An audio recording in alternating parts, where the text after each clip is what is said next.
Hey everybody, what's up? This is Zango with SweetNoize.com, and today I'd like to share a technique with you guys that I call the 4x3 concept. It's an idea I came up with a long time ago to help with learning the logistics of the fretboard. It's particularly useful when you're improvising or in a situation like that, a creative situation. It's an excellent interval and ear training exercise as well. The concept is simple, but it's very effective. A chord by definition has to have at least 3 notes.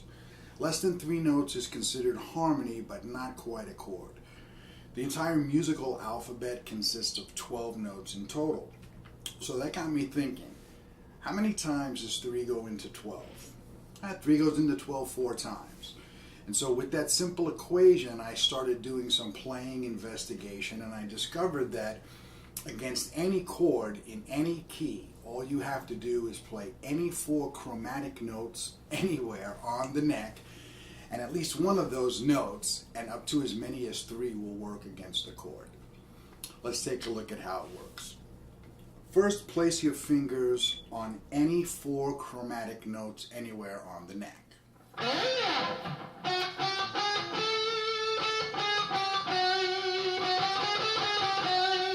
Okay, so we're going to stay there.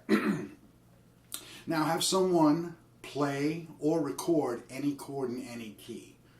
So right now I will play a chord for you. Random chord. A little dirty. Let's clean that up a bit.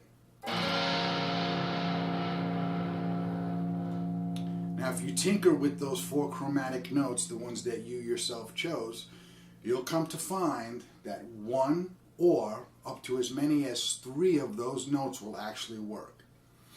Now, don't move your fingers, stay on the same 4 notes and have another chord played, a flat ninth, a diminished, a minor, or augmented in any key. It really won't matter.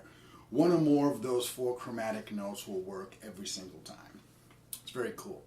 When I first came up with this, it blew my mind. I started analyzing it to see what the benefits of this little nugget of info was hiding, What I discovered was that you're never more than 1 whole step away from a good scale tone against any chord in any key.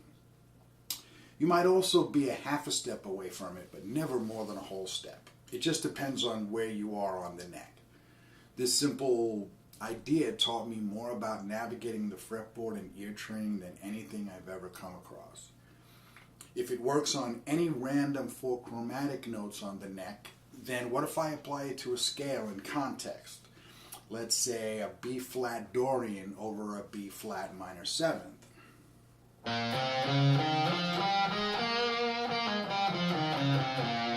So here's a garden variety B flat Dorian. Now, if you just look at the scale, you can notice immediately that every single scale tone is no more than a whole or half step away from the next one. So I thought that was pretty amazing. It kind of blew my mind the more I looked at it. I can see this clearly, so that there alone is a great way to see the 4x3 concept in action. The fun begins when you start to use this knowledge while you're improvising. Sometimes perception is everything. I think it's fair to say that most players, when improvising, are thinking about what scales or arpeggios they're using. I know I did, and I still do. But once I started using this concept, I felt liberated on the fretboard, and I wasn't shackled to a given scale, mode, or arpeggio. I didn't need a scale to go by, I just needed 1 good note. The rest was up to my ear, fingers, and creativity. I no longer think so much in terms of scales and arpeggios. Now I think in terms of tone links across the entire fretboard, in shapes between 3 and 5 notes per string. Some of my students think of them as mini diagrams or patterns, and that's cool as well. I hope you enjoy the 4x3 concept, and I hope you get as much out of it as I have. Peace and rhythm, man. Peace and rhythm. And remember, you don't have to be better than anybody. You just have to be different. Peace.